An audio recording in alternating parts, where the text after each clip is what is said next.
You've been told that in modern warfare, range is everything. But what happens when the HIMARS meets an enemy it can't outrun? Today, we're proving why Sweden's Archer artillery system is redefining the battlefield.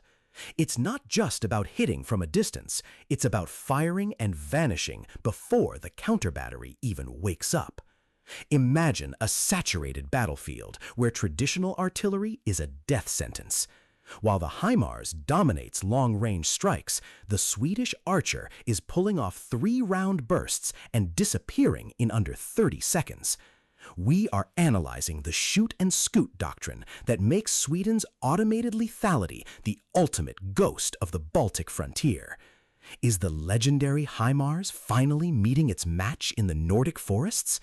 We are pitting American long-range firepower against the Archer's unmatched operational speed and integrated radar networks. Discover how Sweden's high-mobility strategy outpaces superior numbers, proving that in contested airspace, speed isn't just an advantage, it is the only way to survive. There is a strange rule in modern war now. The weapon that survives is not always the one with the longest range. It is not always the one with the biggest explosion. And it is not even always the one that appears most terrifying on camera. Sometimes, the deadliest weapon is the one you never see twice. For the last few years, HIMARS became the symbol of precision warfare. A truck rolls up, rockets fire into the night, and somewhere far behind enemy lines, an ammunition depot disappears. It was dramatic, it was powerful, it changed the war in Ukraine. But now, in 2026, the battlefield has changed again. Drones are everywhere. Counter-battery radars are faster. GPS signals are jammed, spoofed, and hunted. And the moment an artillery system fires, a silent countdown begins. 90 seconds. Maybe less. That is the new survival window. And this is where Sweden's Archer artillery system enters the story. Not as a louder weapon, but as a smarter one. Because Archer is built around one brutal idea. Fire, vanish, and let the enemy hit empty ground. At first glance, HIMARS looks more frightening. It launches rockets. It creates a massive visual signature. One volley can light up the entire sky. Archer is different. It is a 155mm howitzer mounted on a wheeled chassis. No huge rocket pod, no long setup drama, no exposed crew rushing around the vehicle. It looks almost too simple. But that simplicity is the trap. The Archer does not need to stay, unfold, fire slowly, and pack up like older artillery systems. Its loading system is automated.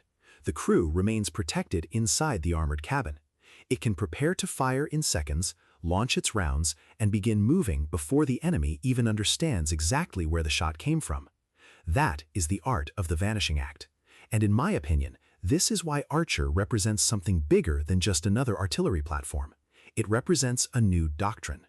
The old question was, how far can you shoot? The new question is, can you still be alive after you shoot? That difference changes everything. Imagine a battlefield on NATO's northern flank. Forests, narrow roads, frozen ground, scattered villages, and drones constantly searching for heat signatures. A big launcher fires, and every sensor in the area wakes up. Radar tracks the trajectory, drones begin moving, electronic systems start listening. Enemy artillery prepares its response. In that world, staying stationary is not bravery, it is suicide. Archer's strength is not just the gun, it is the firing cycle. A traditional artillery unit may need more time to stop, prepare, fire, and leave. HIMARS is highly mobile, yes, but it still carries a different mission: deeper strikes, strategic targets, and long-range precision. Archer lives closer to the tactical fight. It is made for repeated, high-tempo punishment. Fire a few rounds, move, fire again, disappear, repeat. This is where the 20-second idea becomes terrifying, because if a system can fire and relocate before the first shell even lands, counter-battery fire becomes almost useless.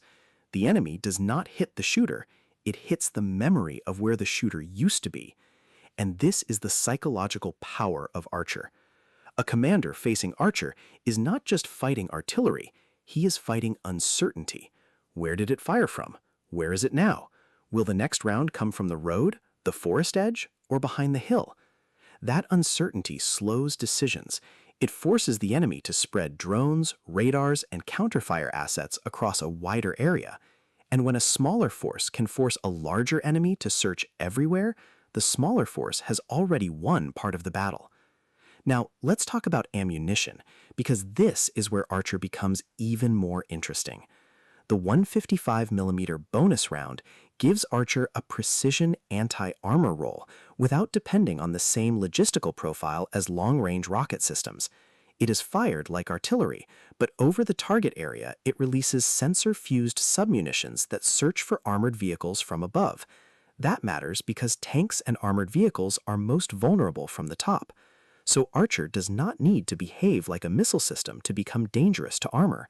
It can use ballistic artillery fire, sensor-fused munitions, and rapid displacement to create a very different kind of threat.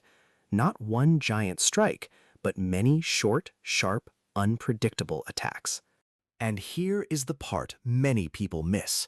The future battlefield is not only about weapons, it is about logistics. A rocket launcher like HIMARS is extremely valuable, but its rockets are expensive, specialized, and part of a deeper supply chain. Archer uses 155mm artillery ammunition, a NATO standard caliber.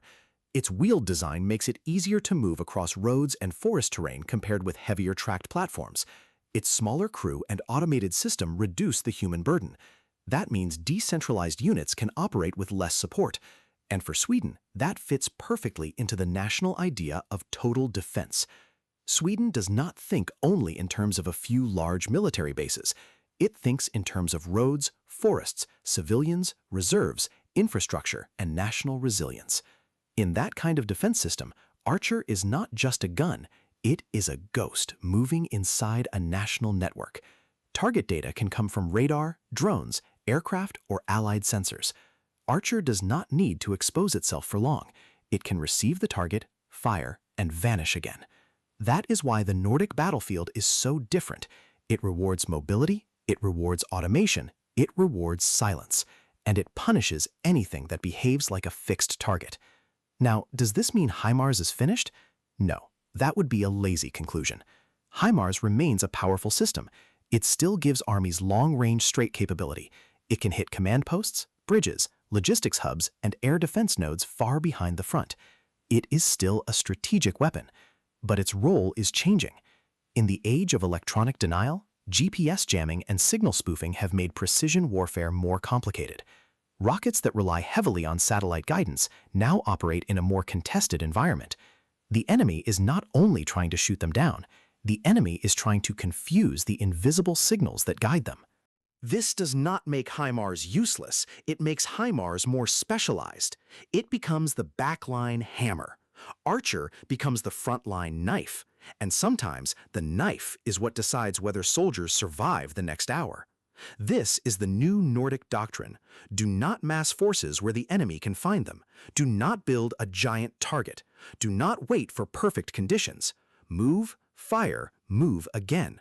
A smaller force can appear larger if it moves faster than the enemy can process. That is the real secret. Automation gives speed. Speed gives survival. Survival gives more firing opportunities, and more firing opportunities create combat power that looks much bigger than the number of guns on paper.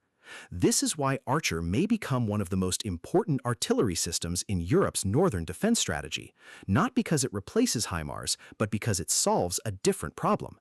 HIMARS asks, what can we destroy far behind the front? Archer asks, how do we keep killing while the enemy is hunting us? And in 2026, that second question may be the more urgent one, because drones do not sleep, radars do not blink, electronic warfare does not wait. The battlefield is becoming transparent, and anything that stays visible for too long becomes a target. So the future does not belong only to the biggest launcher, it belongs to the system with the fastest heartbeat, the one that fires and disappears, the one that turns the enemy's counterattack into wasted ammunition, the one that leaves behind only smoke, echoes, and a grid coordinate that is already useless. That is the lesson of Sweden's Archer. Modern artillery is no longer just about range, it is about tempo, and in the next war, tempo may be the most lethal weapon a commander has. My final verdict is simple. HIMARS changed the way the world looked at precision strikes, but Archer may change the way Europe thinks about survival. Because in modern war, the most dangerous gun is not always the one that fires the farthest. It is the one that is already gone.